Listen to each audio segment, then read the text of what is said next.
కబ్జాకోరులు కోర్టును తప్పుదోవ పట్టించారు. హైడ్రాతో పార్కులు, నాలాల్ని కాపాడుతున్నామన్న సీఎం రేవంత్.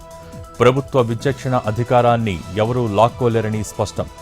హైడ్రా కొట్టేదే బడాబాబుల్నేనని వెల్లడి.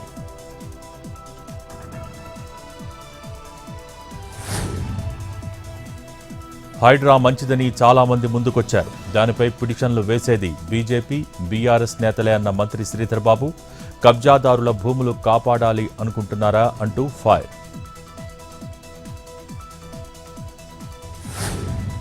టీడీపీ త్రిసభ్య కమిటీ ముందు హాజరైన MLA bonda Uma.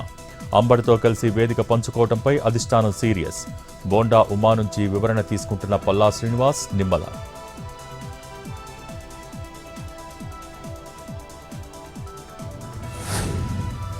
Saikrishna custodial death కేసులో సీఐ నాగరాజు రిమాండ్ పొడిగింపు. నాగరాజును వర్చువల్గా జడ్జి ముందు హాజరుపరిచిన అధికారులు. వచ్చే నెల 11 వరకు నాగరాజు రిమాండ్ను పొడిగించిన న్యాయస్థానం.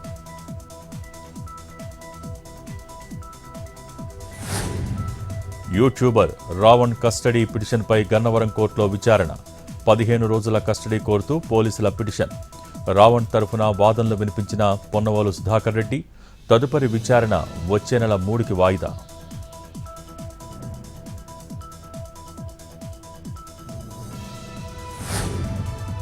తెలంగాణలోని ఇంజనీరింగ్ కాలేజీలకు టీఏఎఫ్ఆర్సీ నోటీసులు. ప్రభుత్వం నిర్ణయించిన ఫీజు కంటే అదనంగా వసూలు చేయొద్దని ఆదేశం.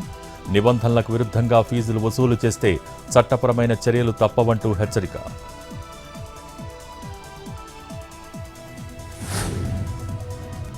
అనంతపురం జిల్లా ములకలేడు ప్రభుత్వ పాఠశాలకు ఎమ్మెల్యే సురేంద్రబాబు. స్టూడెంట్స్కు ఉచిత సైకిళ్లు పంపిణీ చేసిన ఎమ్మెల్యే. విద్యార్థుల ఇబ్బందులు తొలగించేందుకు సైకిళ్లిచ్చామని వెల్లడి.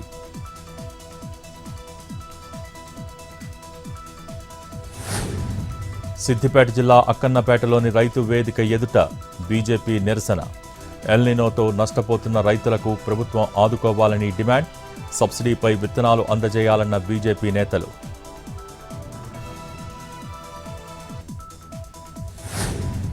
ఆగస్టు చివరి వారంలో ఏపీ అసెంబ్లీ సమావేశాలు. వారం రోజులకు పైగా సెషన్స్ నిర్వహించే యోచనలో కూటమి ప్రభుత్వం. 15 ఆగస్టు తర్వాత అసెంబ్లీ నిర్వహణ తేదీలు ఖరారు.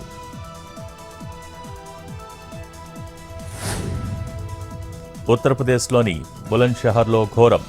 కుండపోత వర్షాలతో జనం అవస్థలు. స్కూల్ నుంచి వస్తూ డ్రైనేజీలో కొట్టుకుపోయిన 4వ తరగతి విద్యార్థి.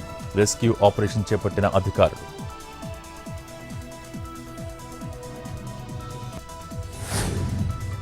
మెటా సంస్థకు కేంద్రం నోటీసులు. ఫేస్బుక్లో మోడీ వీడియో తొలగింపుపై కేంద్రం సీరియస్. ఇప్పటికే వీడియో తొలగింపుపై క్షమాపణలు చెప్పిన మెటా. సాంకేతిక సమస్యతో వీడియో రిమూవ్ అయిందని వివరణ. వెంటనే తిరిగి దాన్ని పునరుద్ధరించామని వెల్లడి.